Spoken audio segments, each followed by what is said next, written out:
Sir झूठ है और किसी के ऊपर झूठा आरोप नहीं लगाना चाहिए बिना सबूत के, क्योंकि हम लोग प्रार्थना करने वाले छोटी सी बस्ती में रहकर हम दुआ प्रार्थना करने वाले हैं और बिना जानकारी के कुछ का कुछ कितने सारे झूठों आरोपों को लगाया गया है जो पूरे कैमरा में जितने भी चैनलों में बोला गया है मेरे बारे में वो सब झूठा आरोप है।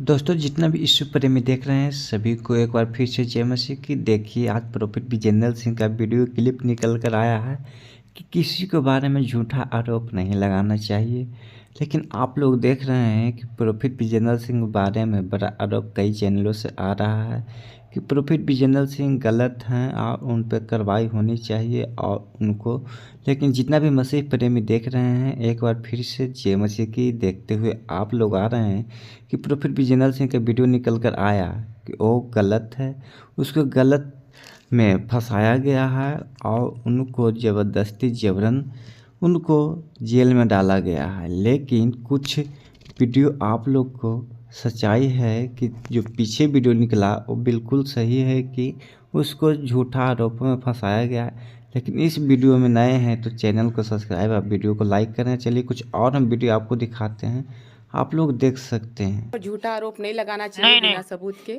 क्योंकि हम लोग प्रार्थना करने वाले छोटी सी बस्ती में रहकर हम दुआ प्रार्थना करने वाले हैं और बिना जानकारी के कुछ का कुछ कितने सारे झूठों आरोपों को लगाया गया है जो पूरे कैमरा में जितने भी चैनलों में बोला गया है मेरे बारे में वो सब झूठा आरोप है। अच्छा, वहाँ पर ये बातें भी कही जा रही थी कि सामने जो शिवलिंग है वो पहले आप ही ने स्थापित करवाया, फिर आपने अपना धर्म परिवर्तन करके इधर आ गए। जी हाँ, मैंने ही बनवाया था, हमारे मिस्टर ने, हम लोग मिलकर बनवाए थे। तो हर कोई विश्वास करता है और विश्वास के अनुसार ही चलता है। और मैंने अभी जैसे और चैनलों में भी बताया गवाहियों को कि मेरे दोनों बच्चे जो थे बहुत ज़्यादा सीरियस थे, मरने के कगार पे थे। अच्छा। इतने तकलीफ में थे कि मैं थक गई थी हर जगह जा के। अच्छा, और एक माँ अपने बच्चे को मरते हुए नहीं देख नहीं देख सकती, वो सकती। पूरा प्रयास करेगी उसको बचाने बचाने के के लिए। लिए। मैं रात के 2 बजे मैंने खूब चिल्ला कर मैं रोई कि कोई भी मुझे सही रास्ता नहीं बताता। मैं इतने जगह जाकर थक गई। डॉक्टर लोग बोलते हैं कि आप ऊपर वाले पर अब भरोसा करें। हाँ। तो मैंने रात को 2 बजे ऐसी पुकारा कि कोई तो ऐसे देवी देवता होगा जो मेरे बच्चे को बचा सकता है। यदि मेरे बच्चे को बचा ले मैं जीवन भर उसके पीछे चलूंगी। और मैंने सुबह मेरे मन में आया, मैंने यीशु की चर्चा सुना था। मैं कभी चर्च नहीं गई, कहीं प्रार्थना सभा में नहीं गई, मैंने सुना था अच्छा। कि यीशु मसीह सब कुछ कर सकता है। बहुत लोग उनके उस पर विश्वास करते हैं। मैंने ऐसे कानों से सुना था यीशु के बारे में। तो जब मैं घर से निकल ही रही थी तो बोरिंग में सब पानी भरने के लिए बहनें आती है, बहुत सारे लोग आते हैं। उसमें से एक बहन जो है यीशु मसीह को मानती है, प्रार्थना करने वाली थी। मैंने उसी को बोला कि दीदी आप लोग सबके लिए प्रार्थना करते हैं, मेरे बेटी बेटा के लिए भी प्रार्थना करिए ताकि वो ठीक हो जाए। उसने बोला, प्रार्थना नहीं किया, उसने बोला कि आप विश्वास करोगे आपका बेटा ठीक हो जाएगा। हाँ। मैंने उसी समय बोला कि मैं विश्वास करती हूँ यीशु मसीह मेरे बच्चे मरने की कगार, यदि आप ठीक कर देते हैं तो। क्या हुआ था आपके बच्चों को, क्या बीमारी थी? मेरी बेटी को बुखार पूरा सिर में चढ़ गया था और वो पूरा फैल गया था। और बेटा जो था उसका बहुत सारा ट्रीटमेंट किया, पता नहीं चला, लेकिन दिन भर रात भर रोकर पूरा सूख गया था वो दर्द के कारण। संविधान का अनुच्छेद 25 जो है वो आज़ादी देता है कि आप किसी भी धर्म को मान सकते हैं, किसी भी धर्म में आप जा सकते हैं, मगर वो इस बात से रोकता है कि लोभ लालच देकर, किसी को प्रलोभन देकर नहीं बुलाए। तो आपको किसी प्रकार का लोभ लालच, पैसा, जमीन, जो भी चर्चाएं चलती है, ऐसा कुछ हुआ था? नहीं भैया, कभी भी नहीं। मैंने जैसे बोला कि मैं खुद मसीह में प्रार्थना करवाने के लिए गई और ऐसा कभी भी मैंने सुना नहीं है। और जितने लोग बाहर के लोग बोलते हैं, लेकिन मसीह समाज में मैं गर्व हूँ कि मैं जिस मसीह समाज में हूँ कभी भी कोई प्रलोभन की बात नहीं करते और ये सरासर झूठा है। अच्छा। बहुत अच्छा है मसीह समाज। भीम आर्मी के साथी भी हमारे साथ मौजूद हैं। सर, पहला सवाल मैं यही करना चाहूंगा कि पिछले हफ्ता जो भी चीजें हुई उसमें बजरंग दल ने साफ तौर पर कहा कि जो नीला गमछा डालकर आए थे वो भीम आर्मी नहीं थी, वो फर्जी लोग थे। जी।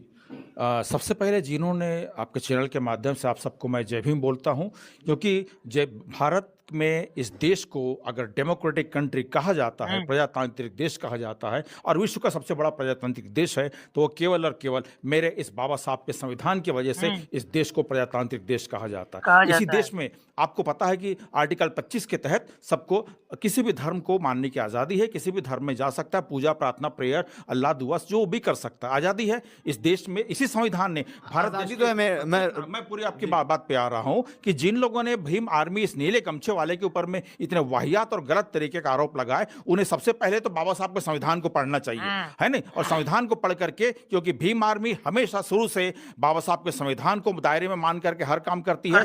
और डॉक्टर बाबा साहब अंबेडकर विश्व के सबसे ज्यादा पढ़े लिखे व्यक्ति जिन्होंने इस देश का संविधान लिखा, उनकी ऑडियोलॉजी को मान करके चलती है। तो जिस बाबा साहब ने इस देश के संविधान को लिखा वो सबको बराबर इक्वलिटी का दर्जा देता है। और भीम आर्मी शुरू से इस देश में सबसे हर जगह भीम आर्मी मौजूद है, लेकिन कहीं भी भीम आर्मी ने गलत काम नहीं किया। और नीला गमछा जिसके पास में है वो 100% संविधान में विश्वास रखता है, 100% बाबा साहब की ऑडियोलॉजी में विश्वास रखता है। और इस देश में इस संविधान में के तहत काम करने वाले एडवोकेट चंद्रशेखर आजाद जी, जो कि भीम आर्मी के देश के प्रमुख है और नगीना लोकसभा के सांसद है और सदन में बैठते हैं। इस सदन में, उस लोकसभा के सदन में 136 सांसद हम बहुजन समाज से SC, ST, OBC and minorities, ये सबको मिलाकर के बहुजन कहा जाता है, चुन करके वहां पे जाते हैं। लेकिन वहां जाने के बाद में बहुजनों की आवाज बिल्कुल नहीं उठाते, उन सबके मुंह में ताले लग जाते। लेकिन एडवोकेट चंद्रशेखर आजाद जी ने संविधान में जाकर के शपथ लेते हुए ये कहा था कि मैं जब बाबा साहब के संविधान की शपथ है, मैं जो भी करूंगा अपने बहुजनों के हितार्थ ही काम करूंगा। अभी आपको बता दूं साथियों कि इसी छत्तीसगढ़ में बलौदा बाजार जो कांड हुआ था, जिसमें हमारे सतनामी समाज यानी बहुजन भाइयों को 300 मेरे साथियों को जबरदस्ती उठा करके जेल में डाल दिया गया था। कितने लोग आए, कितने लोग इस छत्तीसगढ़ से सांसद बने हैं बाबा साहब के नाम पे, संविधान के नाम पे, लेकिन किसी ने नहीं बोला, सबके मुंह में ताले थे। संसद में, लोकसभा में, वहां पे गेट पे आजाद जी ने कहा था कि छत्तीसगढ़ की प्रदेश की सरकार सतनामी समाज पे अत्याचार करना बंद करे, बंद करे, बंद करे। अगर बाकी भाई लोग भी अगर आवाज उठाते तो मेरे सतनामी भाई जो 300 सांसद, 300 मेरे साथी 1 साल तक जेल में नहीं रहते। आज अगर वो बाहर हैं, खुली हवा में सांस ले रहे हैं, इसी संविधान की वजह से और मेरे एडवोकेट चंद्रशेखर आजाद जी की वजह से। आप संविधान में होने वाली सारी चीजों को मानते हैं? बिल्कुल मानते हैं। विरोध अगर कोई भीम आर्मी, सुनिए ना, भीम आर्मी अपना हर काम संवैधानिक दायरे में रह करके करती है। से बाहर अगर कोई चीज होगी, चाहे वो कोई भी करे, तो उसका विरोध पुरजोर बिल्कुल संविधान के दायरे में रहकर के कोई बात करेगा। और हमारे बहुजन साथियों के ऊपर में अगर गलत ढंग से अत्याचार करेगा, गलत ढंग से उनका विरोध करेगा, गलत ढंग से उनको सताएगा, उटपटांग बात करेगा संविधान के बाहर दायरे में रह करके, तो भीम आर्मी कदापि कदापि सहन नहीं करेगी। भीम आर्मी सारे देश में है और हम दुर्ग जिले की सभी टीम है। कभी भी एक चीज बताइए, जो काफी लंबे समय से चर्चा चल रही है कि धर्मांतरण हो रहा है, धर्मांतरण हो रहा है, हो रहा है कि नहीं हो रहा है? नहीं साथियों, अभी मैंने हमारी बहन मालती साहू जी ने भी कहा कि मुझे किसी भी 1 रुपए के सिक्के का कोई धार्मिक आर्थिक प्रलोभन नहीं दिया गया, क्योंकि एक माँ ने मरते हुए अपने बच्चों की जान खतरे में आ गई थी, इसलिए उन्होंने हर जगह अपना माथा फोड़ा, हर जगह मंदिर, मस्जिद, गिरजा, हर जगह, सब जगह के। लेकिन उन्हें उनका बच्चा ठीक हुआ तो केवल प्रभु यीशु मसीह के शरण में आके ठीक हुआ, ये उनका बयान है, वो कह रही है। तो जब एक माँ अपने बच्चे की जान बचाने की खातिर प्रभु यीशु के शरण में जाकर भीम आर्मी के सामने ये बातें निकलकर सामने आती है, क्योंकि आप बाबा अंबेडकर साहब की आइडियोलॉजी को मानते हैं, ये बातें निकलकर सामने आती है कि कोई मसीह समाज किसी को प्रलोभन देकर लेकर आया है, क्योंकि पिछले 2-3 मामलों से भीम आर्मी मसीह समाज के साथ खड़ा है, लोग दबाने का प्रयास कर रहे हैं इसलिए। लेकिन चीजें निकल कर आती है कि ये बात सच है कि पैसा दिया गया, तो क्या भीम आर्मी उसका विरोध करेगी?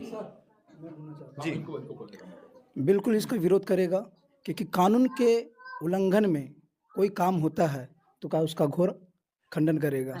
और इस संविधान में है, क्योंकि ज्योति शर्मा ने एक बैठ दिया था। अभी जो एक आइडियोलॉजी चल रही है, अभी जो चीजें मीडिया में ज्यादा चीजें चल रही है कि भीम आर्मी जो है वो मसीह समाज के साथ ही खड़ा दिख रहा है, तो ऐसा तो नहीं है कि सिर्फ मसीह समाज के साथ खड़ा है, जो गलत करेगा उसके खिलाफ है ना? बिल्कुल बिल्कुल, अगर जो हमको संपर्क करेगा उसके लिए हम खड़े हैं। चीजें अगर आएगी कि भैया देखो ये शख्स है जो खुद बता रहा है कि मेरे को पैसा देकर बुलाया गया है, तो भीम आर्मी उनके साथ खड़े होकर मसीह समाज का भी विरोध करेगा। हाँ बिल्कुल करेगा। अगर देखो, मैं आपको अवगत कराना चाहता हूँ आपके चैनल के माध्यम से, भाई पैसे के लिए आजकल मर्डर होता जा रहा है, पैसे के चक्कर में चीजें पैसों के खेल में, हाँ पूरा पैसों के खेल में हो रही है। और ये धर्म के नाम में एक राजनीति है, सरासर समझ में आ रहा है, क्योंकि पैसा एक ऐसा चीज है, यहाँ पैसा के लिए तो अपने भाई भाई से वाद विवाद करता है, तो किसको भी और फोकट में पैसा पड़ा हुआ जो किसी को देगा, लालच देगा। या हम मेहनत करते हैं, हम पढ़े लिखे, हम मेहनत करते हैं, हमारी मजदूरी करने पर भी लोग हमारा जो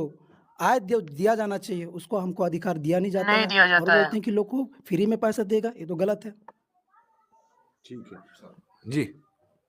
जी सर, बताइए आपका क्या कहना है इस पूरे विषय को लेकर? एक हफ्ते से चीज़ें चल रही हैं। सबसे पहले तो आपके चैनल के माध्यम से एक बहुत विशेष और गंभीर मुद्दा जो कि ज्योति शर्मा जी ने कहा था वो बयान, उसका मैं खंडन करता हूँ। हम भीम आर्मी के असली पदाधिकारी हैं। उनका ये कहना था पिछले रविवार को कि मैंने भीम आर्मी के पदाधिकारियों से बात की थी और उन लोगों ने कहा था कि उनसे बात हुई थी कि उन लोग कन्वर्टेड लोग हैं, वो असली भीम आर्मी के लोग नहीं हैं। तो मैं इस बात का खंडन करता हूं। हम लोग भीम आर्मी के असली पदाधिकारी हैं। मेरा नाम स्वप्निल बंसोड़ है। मैं पूर्व जिला अध्यक्ष के रूप में काम कर रहा हूं अभी, और वर्तमान समय में तो जिले की कमेटी जो है भंग है, इसलिए आप किस समाज से हैं? मैं बौद्धिस्ट समाज से हूँ। मैं एक गर्व से कहता हूँ कि मैं डॉक्टर बाबा साहब अम्बेडकर का फॉलोअर हूँ और मैं बौद्धिस्ट हूँ। लेकिन भीम आर्मी का कोई धर्म नहीं, हम किसी धर्म किसी जाति के खिलाफ नहीं है। ये बातें चल रही थी कि जो भी भीम आर्मी के लोग आए हुए थे वो सब मसीह समाज में कन्वर्ट हो चुके हैं, ऐसा है? वही तो मैं बताना चाह रहा हूँ। मैं एक बौद्धिस्ट समाज से हूँ। आप ये साबित कीजिए कि हम लोग कन्वर्टेड लोग हैं और हम लोग कन्वर्टेड जो है नीला गमछा पहन करके ईसाई समाज के समर्थन में आए हैं। तो मैं इस बात का फिर खंडन करता हूं कि हम लोग बौद्धिस्ट समाज से और आज ईसाई समाज के ऊपर अत्याचार हो रहा है, उनके ऊपर अन्याय हो रहा है, तो उसके समर्थन में हम लोग उसके विरोध में यहाँ पर खड़े हैं कि इनके ऊपर अत्याचार जुल्म करना बंद करो।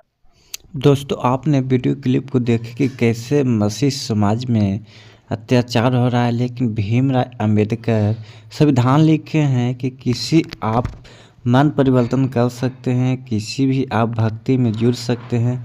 ऐसा नहीं कि आपको गिना हुआ है, लेकिन कुछ लोग हैं जो इनको परेशान, मसीह समाज को परेशान किए हुआ है। लेकिन एक लड़की ने अपने खुद से गवाही दी है, उस गवाही के आप सुन सकते हैं और देख सकते हैं कि कैसे बहुत सामर्थ्य गवाही दिए हैं। आप लोग प्रोफेसर विजेंद्र सिंह पर आरोपों लगा रहे हैं, कुछ ज्योति शर्मा हैं, कुछ ऐसे लोग हैं कि उनको ऊपर आरोप लगाया जा रहा है। किसी भी चैनल से आप लोग वीडियो क्लिप को देख सकते हैं ताकि उनको ऊपर झूठा आरोपों में फंसाया गया और ताकि ऊपर से कुछ न कुछ आरोप लगाया जा रहा है, ताकि आप लोग इस प्रभु से प्रार्थना करें कि प्रोफेसर विजेंद्र सिंह जेल से बाहर निकले और वो सुरक्षित आएँ। और सभी लोग उनको चाहने वाले हैं कि प्रेयर और प्रार्थना के लिए इंतज़ार में हैं, लेकिन उनके कुछ आरोपों लगा करके झूठा कुछ वचन बोल करके उस रखा हुआ है। आप लोग इस मसीह समाज पर अगर आप लोग भी दया करते हैं तो प्रार्थना और प्रेयर करें, और ताकि आप लोग भी जुड़कर इकट्ठा होकर सभी को, क्योंकि प्रभु यीशु मसीह हैं और जिंदा खुदा हैं, पापियों को क्षमा करने के लिए आए हैं। ये नहीं कि पापों को मारने के लिए आए हैं, लेकिन सब कोई अभी जुड़ा है प्रभु यीशु मसीह को जानते हुए उनको चर्च में। लेकिन कुछ लोग ऐसे लोग हैं दरिंदगी जो जाकर उनमें हंगामा करते हैं और विरोध करते हैं, लेकिन ऐसा नहीं करना चाहिए। तो मैं यही कहना चाहता हूँ, जितना मसीह परिवार हैं जब जुड़कर इकट्ठा होकर प्रभु यीशु मसीह को बाइबल में के वचन कहता है, सत्य राह पर चलोगे तो स्वतंत्र करेगा और पापियों को क्षमा होगा। लेकिन आप लोग इस वीडियो को बहुत शेयर कर सकते हैं ताकि जितना भी मसीह परिवार हैं वो सही से विश्वास जो रहें, ऐ नहीं कि इधर से उधर कुत्ता रहें। सभी को एक बार फिर से मसीह प्रेमी को लिए जय मसीह की इस वीडियो को आप लोग शेयर कीजिए, क्योंकि इस चैनल पर नए हैं तो सब्सक्राइब करना ना भूलें और लाइक करना ना भूलें वीडियो को। सभी को